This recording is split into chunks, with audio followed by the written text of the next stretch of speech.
Welcome to Nok TV. You are going to learn English with Zulfikar sir. आज हमारा pronoun के chapter complete हो गए हैं और आज प्रोनाउन की रिव्यू एक्सरसाइज आपको कराने जा रहा हूं। प्रोनाउन के 6 लेक्चर हुए हैं। उन 6 लेक्चर में आपको मैंने क्या बताया है? उन 6 लेक्चर में आपको मैंने बताया है पर्सनल प्रोनाउन क्या होते हैं और रिफ्लेक्सिव प्रोनाउन क्या होते हैं, एम्फेटिक प्रोनाउन क्या होते हैं, डिमॉन्स्ट्रेटिव प्रोनाउन क्या होते हैं, डिस्ट्रीब्यूटिव प्रोनाउन क्या होते हैं, रिलेटिव प्रोनाउन क्या होते हैं और इंटरोगेटिव प्रोनाउन क्या होते हैं और इंडेफिनिट प्रोनाउन क्या होते हैं। आज इन सबको कंबाइन करके एक एक्सरसाइज मैंने बनाई है, that is called review exercise. इससे आपको जो पिछले प्रोनाउन है वो रिव्यू हो जाएगा और साथ साथ वो रिफ्रेश भी हो जाएगा। तो आइए देखते हैं उसको। मैंने हर प्रोनाउन का एक सेंटेंस लिया है ताकि आपको वो क्लियर हो सके।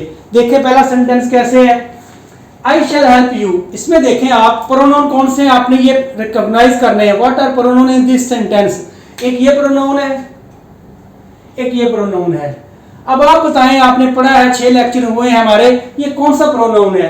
ये फर्स्ट पर्सन का प्रोनाउन है और कौन सी केस है? सब्जेक्टिव केस है। इसको नॉमिनेटिव केस भी कहते हैं। I is a first person pronoun, nominative case में है। You is a second person pronoun और ये कौन सी ऑब्जेक्टिव केस में है। शाबाश, क्योंकि वर्ब के बाद आया ना, ये ऑब्जेक्टिव केस में है। यू की सब्जेक्टिव और ऑब्जेक्टिव केस एक ही होती है, लिहाजा यू यहाँ ऑब्जेक्टिव केस है, सेकंड पर्सन है, आई फर्स्ट पर्सन है और कौन सा है? सब्जेक्टिव केस है। नीचे आते हैं, नीचे प्रोनाउन कौन से हैं? दे है और देयर है। दे थर्ड पर्सन प्लूरल है और ये सब्जेक्टिव केस है। देयर पोजेशन बना रहा है वर्ब के साथ, तो इट मीन पोजेशन है। कौन सा पोजेशन है? Possessive adjective. शाबाश, ये पोजेसिव एडजेक्टिव है और ये पोजेसिव ये प्रोनाउन है। ये कौन सा प्रोनाउन है? सब्जेक्टिव केस का, नॉमिनेटिव केस भी कहते हैं। नीचे आ जाएं, its colour is brown. It की जो पोजेसिव फॉर्म होती है ना, पोजेसिव एडजेक्टिव, वो इट्स होती है। इट का पोजेसिव प्रोनाउन नहीं होता। इट की पोजेसिव जो एडजेक्टिव होता है वो इट्स होता है। इट्स कलर, इसका रंग, कलर के साथ ये पोजेसिव बना रहा है, तो इसका मतलब ये क्या हुआ? थर्ड पर्सन प्रोनाउन का पोजेसिव एडजेक्टिव। शाबाश, पोजेसिव एडजेक्टिव। नीचे आ जाएं, those are beautiful flowers. Those मैंने आपको बताया था डेमोन्स्ट्रेटिव एडजेक्टिव है। ये डेमोन्स्ट्रेट होता है इशारा करना, दूर का करीब का। तो ये दोज है तो इट मीन दूर का इशारा है, प्लूरल में है, दूर ज्यादा चीजें हैं, तो ये डेमोन्स्ट्रेटिव प्रोनाउन है और ये प्लूरल में यूज हुआ है और एज अ सब्जेक्ट काम कर रहा है यहाँ। Is it clear? ये दो काम करता है, एडजेक्टिव का काम भी करता है, लेकिन यहाँ क्या कर रहा है? एज अ प्रोनाउन काम कर रहा है। और चूंकि ये आर का सब्जेक्ट बना हुआ है ना, ये आर वर्ब है, वर्ब का सब्जेक्ट बना तो सब्जेक्ट जो बनता है प्रोनाउन ही होता है ना। नीचे आ जाए, दीज आर आर बुक्स। देखें यहाँ पे दीज इशारा, ये भी इशारा है करीब का, वेल डन। करीब का इशारा प्लूरल में है तो ये क्या हुआ? Demonstrative pronoun. क्या हुआ? Demonstrative pronoun. शाबाश, प्लूरल में। अवर क्या है? अवर दे का है ना, दे का अवर पोजेसिव केस है। ये कौन सी पोजेसिव है? Possessive adjective. क्योंकि बुक्स के साथ पोजेशन बना रहा है ना, ये बुक्स के साथ नाउन के साथ जो आता है वो पोजेसिव एडजेक्टिव होता है, तो ये पोजेसिव एडजेक्टिव है। नीचे आ जाए, this is the man who helped me. शाबाश, यहां देखें आप, दिस इज वर्ब से पहले है तो ये प्रोनाउन है। क्लियर? मी आई की ऑब्जेक्टिव केस है। आई की ऑब्जेक्टिव केस क्या होती है? मी। शाबाश, बात यहां हु की हो रही। हु यहां क्या है? देखें, दिस इज द मैन, ये वो आदमी है, हु हेल्प्ड मी, जिसने मेरी मदद की। तो आपने रिलेटिव प्रोनाउन में आपको मैंने पढ़ाया था, रिलेटिव प्रोनाउन में कि हु जो है ये डबल काम करता है, एक कंजंक्शन करता है, दो क्लॉजेस को जोड़ता है। Is it clear? और दूसरी काम ये करता है कि रिलेटिव प्रोनाउन है, ये एज अ प्रोनाउन भी काम करता है। कैसे इसने काम किया देखें जरा। ये वर्ब है, इस वर्ब को सब्जेक्ट चाहिए, ये सब्जेक्ट मिल गया। इस हेल्प का वर्ब कौन? ये हेल्प वर्ब है, इसको ऑब्जेक्ट सब्जेक्ट चाहिए, ऑब्जेक्ट उसको मिल गया। देखें ये ऑब्जेक्ट है, इस हेल्प को सब्जेक्ट नहीं मिला, इसका सब्जेक्ट ये हु ही है जो सब्जेक्ट का काम भी कर रहा है और साथ साथ दो क्लॉजेस को इसने मिलाया भी है। यहां ये इसे कहते हैं relative pronoun. Is it clear? Next चलते हैं, the man who lives next door is a doctor. गौर से देखें इस सेंटेंस को। द मैन, ये नाउन है, आपको पता है नाउन क्या काम करता है? नाउन दो ही काम करता है, या सब्जेक्ट बनता है वर्ब का या ऑब्जेक्ट बनता है। ये शुरू में आ रहा है तो सब्जेक्ट होगा ना। अगर ये सब्जेक्ट है तो इसका वर्ब कहाँ है? हु तो वर्ब नहीं होता ना। इट मीन ये सब्जेक्ट हमें मिल गया है, इसका वर्ब कहीं आगे जाके आएगा। वेट करें उसका, कहां आता है जाके, यहां सब्जेक्ट तक।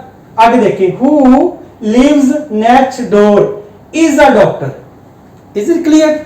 इट मीन द मैन, यहां से उठाएं मैन को, the man is a doctor. ये सेंटेंस है बेटे कंप्लीट, ये कंप्लीट सेंटेंस है, the man is a doctor. ये एक सेंटेंस हो गया। दूसरा सेंटेंस क्या है? हु लिव्स नेक्स्ट डोर, जो मेरा हमसाया है, जो मेरे घर के पास रहता है। यहां देखें मैंने क्या किया है। अब हु के बारे में परेशान ना, हु कंजंक्शन है। कंजंक्शन कहां भी आ सकता है। कंजंक्शन तब आता है जब आप दो क्लॉज को जोड़ते हैं, दो नाउन को जोड़ते हैं, दो प्रोनाउन को जोड़ते हैं। तो अब यहां देखिए इसने किसको जोड़ा है? हु ने एक तो मैन इज अ डॉक्टर, ये कंप्लीट सेंटेंस है, लेकिन इसके पार्ट्स अलग अलग हैं। मैन उधर है, इज अ डॉक्टर आगे है। ये क्यों ऐसा हुआ है? इस वजह से हुआ है कि बीच में क्या आ गया? कंजंक्शन। लेकिन इस कंजंक्शन एक और काम भी किया है। क्या काम किया है? लिव जो है ना, लिव, इसका ये सब्जेक्ट बना है। लिव्स का ये सब्जेक्ट बना है, और वर्ब का जो सब्जेक्ट बनता है वो क्या होता है? प्रोनाउन। शाबाश, यहां ये प्रोनाउन भी है और कंजंक्शन भी है, इसी को तो हम कहते हैं रिलेटिव प्रोनाउन। नेक्स्ट देखते हैं, who one the game last night. अच्छा देखिए बेटे, यहां भी हु आया था, यहां ये हु आया था ना, यहां भी हु आया था, लेकिन यहां क्वेश्चन ही बना था, सवालिया नहीं बना था। दिस इज द मैन, ये वो आदमी है जिसने मेरी मदद की, दैट्स ऑल। लेकिन यहां हु लगने से सवालिया बना है। Who one the game last night, पिछली रात गेम थी, वो किसने जीती थी? सवाल पूछा उसने, किसने जीती थी? तो यहां ये क्वेश्चन है। तो अब देखें हु का दूसरा काम आ गया, क्वेश्चन आ गया ना। तो जब क्वेश्चन को पूछने के लिए यूज किया जाता है जो वर्ड, उससे हम कहते हैं इंटेरोगेटिव। और इसने काम क्या किया? इंटेरोगेटिव का काम भी किया, सवाल पूछा ना इसने। दूसरा काम ये किया, वन वर्ब है ना, ये इस वन वर्ब का ये सब्जेक्ट भी बना है ना, वन वर्ब का सब्जेक्ट भी बना है, और साथ साथ इसने क्वेश्चन पूछने के काम भी आया है। तो इसी को तो हम कहते हैं interrogative pronoun. Well done. Next देखते हैं, नेक्स्ट। ऑल, इसको बाद में करते हैं, पहले इसको देखें। Whose painting won the first prize. ये कह रहा है कि किसकी पेंटिंग ने पहला नाम हासिल किया। Whose painting won the first prize. फिर देखें, हुज पेंटिंग, ये हु जो है ना बेटा, हुज, ये हु की पॉजेसिव केस है। जिस तरह आई की पॉजेसिव केस क्या होती है? माई। वी की पॉजेसिव केस क्या होती है? आवर। यू की योर। तो हु की हुज पॉजेसिव केस होती है, जिसके साथ ये आती है अपना पोजेशन बनाती है।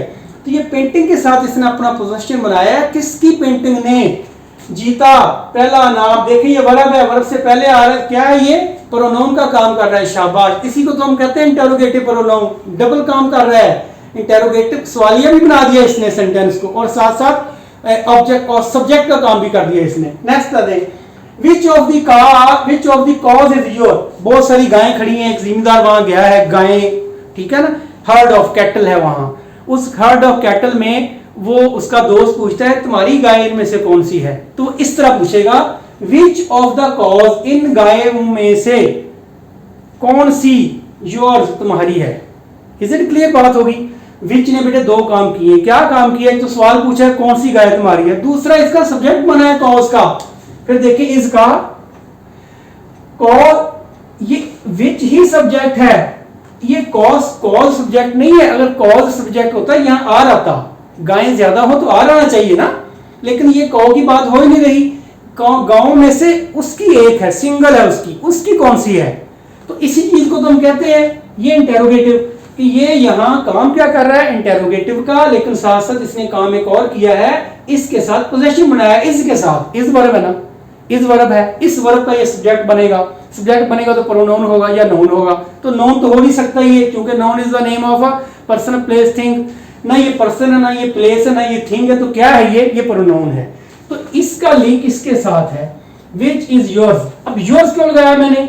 योर, अगर मैं योर लगाता ना योर, तो योर को, your pen, your house, your school, मुझे साथ नाउन लगाना पड़ना था, क्योंकि एक पॉजेसिव एडजेक्टिव होता है, एक पॉजेसिव प्रोनाउन होता है। मैंने यहाँ पॉजेसिव प्रोनाउन यूज किया है, क्योंकि बाद में गाय नहीं लगाई मैंने।